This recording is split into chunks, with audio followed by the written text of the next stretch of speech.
Buenas, mi nombre es Giancarlo González Acosta, quien en conjunto a mi compañera Mari Carmen Fabián Quirós vamos a hablar sobre los problemas de audición en el anciano.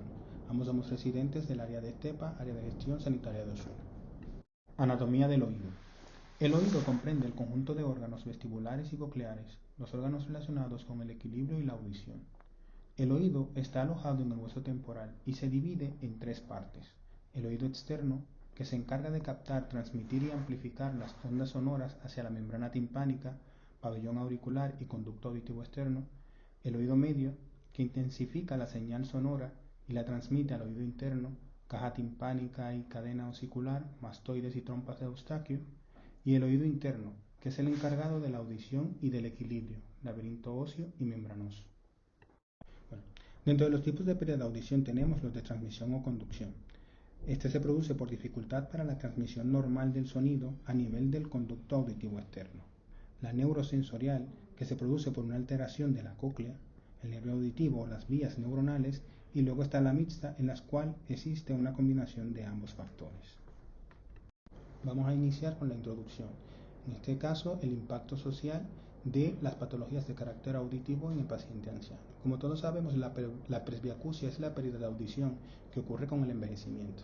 Esta afecta al 20% de la población a partir de los 60 años de edad, a un 30% entre los 65 y 70 años y al 70% a partir de los 70 años. Tenemos que varios estudios sugieren que existe relación entre la aceleración del deterioro cognitivo y la pérdida de la audición y la visión. Esto se debe generalmente a que las personas que padecen alguna patología de carácter auditivo o visual tienden a tener menos estímulos por parte de su entorno y por tanto una disminución de las funciones mentales. Bueno, en principio, en cuanto al impacto social, podemos decir que la ancianidad suele identificarse como un periodo de progresivo y predecible deterioro, de carácter tanto físico como cognitivo, pero que con gran variabilidad individual debido a la edad cronológica no constituye el mejor de los índices para determinar la evolución de una persona. Tenemos que la prevalencia del deterioro cognitivo puede producir alteraciones de la memoria, cambios en los hábitos cotidianos, dificultades en la alimentación y la higiene, problemas de orientación espacial o temporal, dificultades de concentración, del lenguaje o inclusive dificultades de carácter motriz. Listo. Todo lo anterior puede verse agravado por la pérdida auditiva porque incrementa los efectos de la degeneración de la memoria, produce un mayor desgaste en la atención e incrementa la fatiga. La presbiacusia, por lo tanto, dificulta la atención selectiva, el comportamiento, la memoria a corto plazo, el reconocimiento de la señal acústica, la velocidad y agudeza en la elaboración de las respuestas y la información acústica lingüística recibida. En los pacientes ancianos con presbiacusia se observa dificultad en la comprensión del lenguaje degradado, dificultades en la comprensión verbal, reducción de la comprensión del lenguaje con ruido de fondo, lo cual influye de manera importante a lo que tiene que ser el timbre y la altura de la voz del hablante. Generalmente los procesos naturales del envejecimiento suelen ser de causa principalmente lógica, degenerativa, cognitiva, comunicativa y auditiva de la persona mayor. Tenemos que en este tipo de situaciones requerirán un proceso de adaptación por parte del individuo. El anciano está menos capacitado para adaptarse y generar nuevas estrategias. Esto a su vez desencadena una disminución de la atención y desconfianza de la persona hacia su entorno, produciéndole una especie de aislamiento. A todo esto hay que añadir que los probables aspectos neurológicos y tendencia del anciano a tener un bajo concepto de sí mismo llevan a crear ansiedad y depresión leve, lo cual a su vez disminuye la capacidad de adaptación social y lleva a alteraciones de carácter afectivo. La presbiacusia puede crear un gran conflicto familiar, ya que el paciente no oye, no entiende y se cansa de decir a la vez que los familiares se cansan de repetir. Dicha situación obliga a buscar estrategias que ayudan a paliar la problemática original, especialmente desde el punto de vista tecnológico y también de una gran comprensión por parte de la familia. Sobre todo teniendo en cuenta que solamente un 20% de los pacientes que podrían beneficiarse de una ayuda auditiva la han comprado y entre un 20 y un 40% abandonan o subutilizan las audioprótesis. Si pensamos en un origen multifactorial de la presbiacusia, es evidente que la prevención juega un papel muy importante. Por lo tanto, debemos ocuparnos de aquellos factores que pueden influir en su aparición, como la causa genética, los factores de carácter cardiovascular, el tabaco, la diabetes, el ruido, el alcohol, los fármacos ototóxicos, entre otros elementos que también podrían desencadenar pérdida de la audición.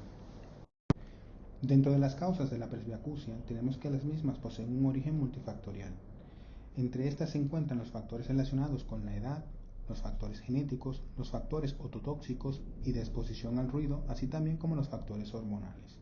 Dentro de los factores relacionados con la edad existen varios tipos de presbiacusia, entre los cuales están la presbiacusia de carácter sensorial, que se produce por una pérdida de células ciliadas, los de carácter neural, por daño a nivel de los filamentos nerviosos, la presbiacusia estrial, por daño a nivel del cuerpo estriado.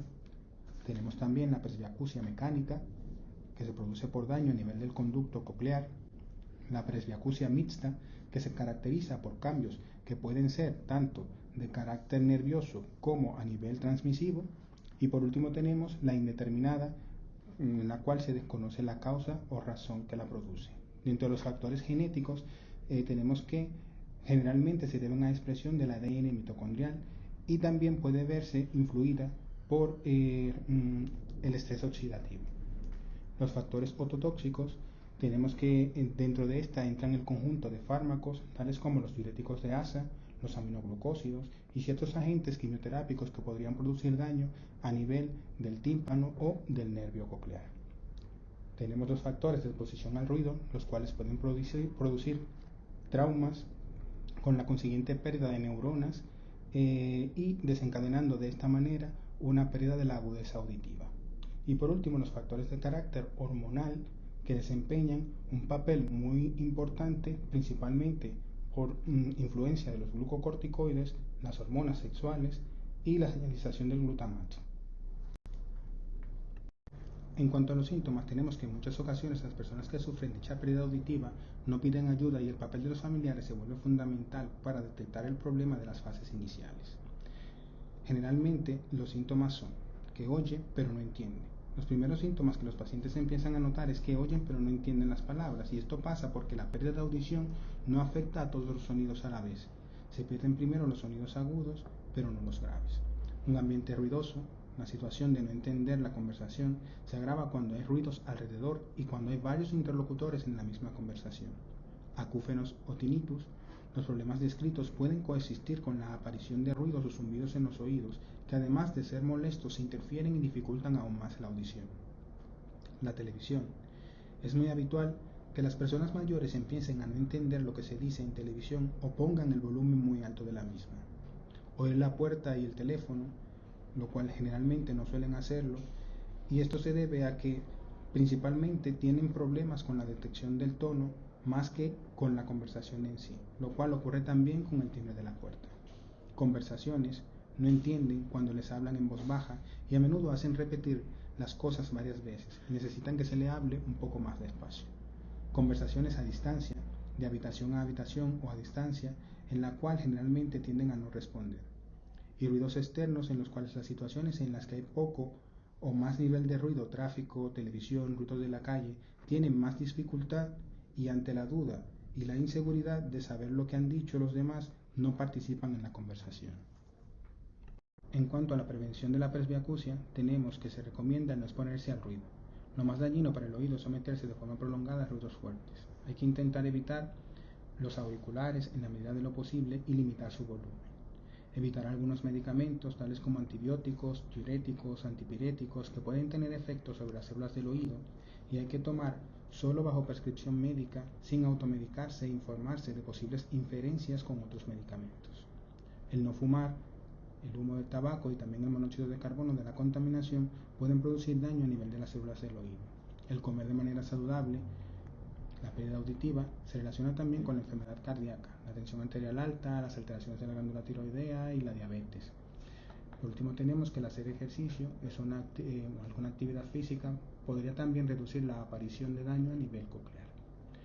Tenemos que tener claro que cuidar la higiene del oído, limpiar solo las partes más externas del oído con una toalla o gasa y nunca introducir bastoncillos para su limpieza ni rascado. Si se necesita una limpieza frecuente, se aconseja que sea realizada por un especialista del área. ¿Cómo ayudar a una persona mayor con problemas de audición? Antes de hablarle, hay que llamar su atención mirándole de frente, eliminar los ruidos de fondo y asegurarse de que no existan barreras entre las personas mayor y el interlocutor. Hablarle de forma clara y pausada, colocándose a una distancia mínima de 1 metro, empleando gestos.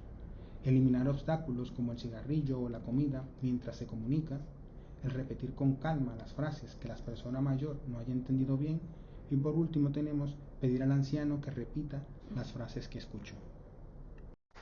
En cuanto al cuadro diagnóstico, tenemos que dependerá básicamente del cuadro clínico del paciente, pero tenemos varias herramientas que nos permiten realizar una mejor valoración, dentro de las cuales se encuentra la acumetría instrumental. Tenemos que la acumetría instrumental evidenciará una mala percepción del sonido por vía ósea. Dentro de esta se encuentra el test de Ridney y el test de Weber, las cuales podemos realizar desde primaria con un diapasón. Tenemos que el test de Ridney será positivo si la audición por vía aérea es mayor que por la vía ósea, mientras que será negativo si la audición es mejor por la vía ósea que por la vía aérea, mientras que el test de Weber será centrado si se percibe en la línea media, lateralizado al oído sano si la hipoacusia es de percepción y lateralizado al oído enfermo si la hipoacusia es de transmisión. Otros elementos que nos permitirán hacer un diagnóstico, pero ya en este caso serían de dependencia de la especialidad de otorrino, sería la audiometría tonal liminar, la cual puede mostrar diferentes patrones dependiendo del tipo de lesión histológica que haya.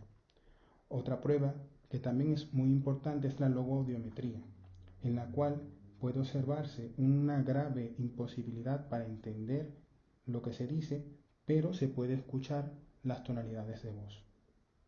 Otras pruebas que son importantes en este caso serían la impedanciometría, la audiometría tonal supraliminar, que permite detectar el grado de reclutamiento, los reflejos estapediales, las emisiones autoacústicas y los potenciales evocados auditivos del tronco cerebral.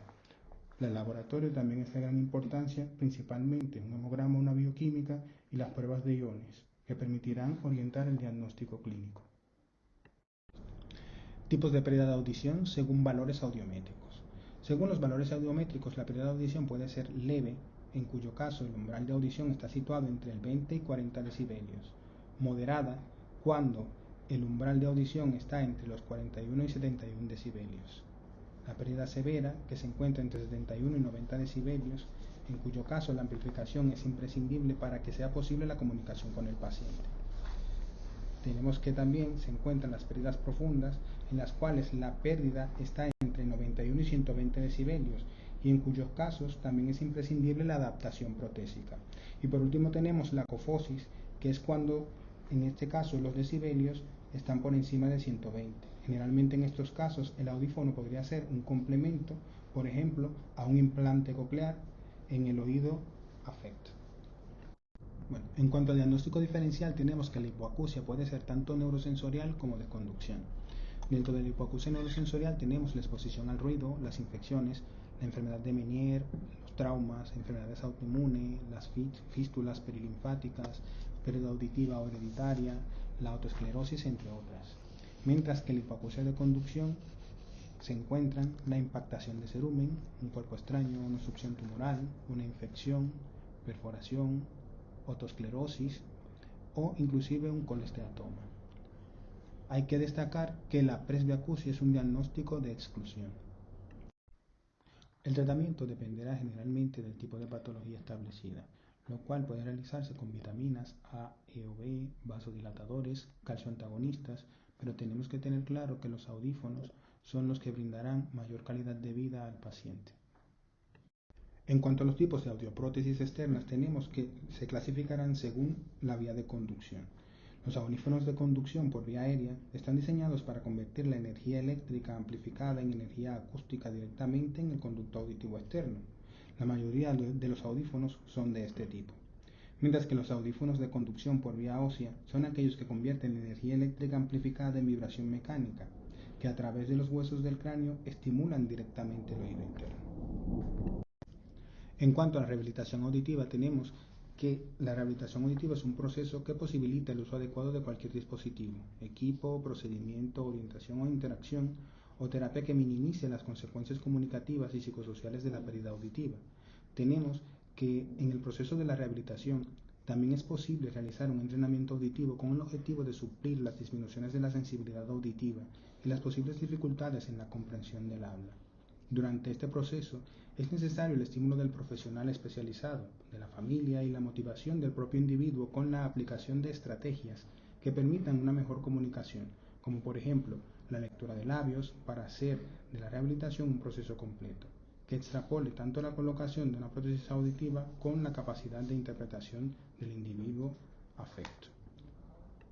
Aplicaciones de la tecnología en la aplicación del audífono. Dentro de estos tenemos la tecnología de los audífonos, la cual puede ser digital, analógica programable o analógica digital, los programas auditivos seleccionables, los cuales pueden ser de pulsador o de mando a distancia, el reductor de ruido ambiente, que permite paliar los efectos de enmascaramiento de la señal de ruido, permitiendo un mayor confort auditivo, el reductor de viento, que como su nombre lo indica, reduce la cantidad de viento, produciendo de esta manera una ganancia en el área de las bajas frecuencias, que es donde se intensifica. El control de la retroalimentación, que dependerá básicamente del tamaño del auricular, la orientación, la ventilación del oído y de los ajustes de la prótesis. Por último tenemos la direccionabilidad adaptativa, que permite entender en ambientes que son ruidosos. Indicaciones de prótesis auditiva. Existen una serie de condiciones o premisas que deben cumplirse para la prescripción de una prótesis auditiva, dentro de las cuales se encuentran 1. Que la hipoacusia no pueda solucionarse con un tratamiento médico y o quirúrgico. 2. Que se encuentre contraindicada la cirugía, ya sea por comorbilidades o por un paciente muy añoso. 3.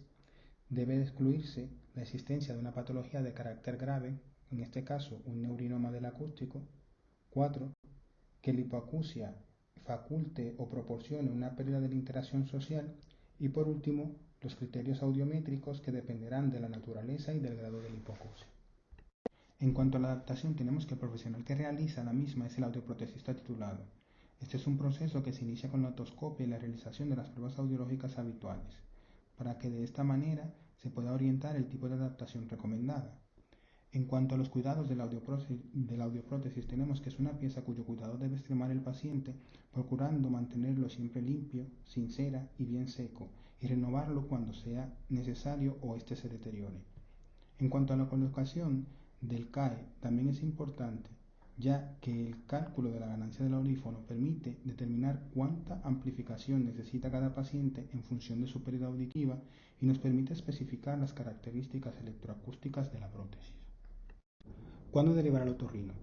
Generalmente se hará una derivación al otorrino cuando haya una hipoacusia de 72 horas de evolución, cuando la aparición de fluctuaciones auditivas o presencia de vértigo se instauren, cuando hay una hipoacusia unilateral o bilateral de rápida progresión, si hay asimetría auditiva, ante la aparición de dificultad para entender una conversación o cuando hay acúfenos que coinciden con el latido cardíaco, lo cual podría impresionar de un glomus.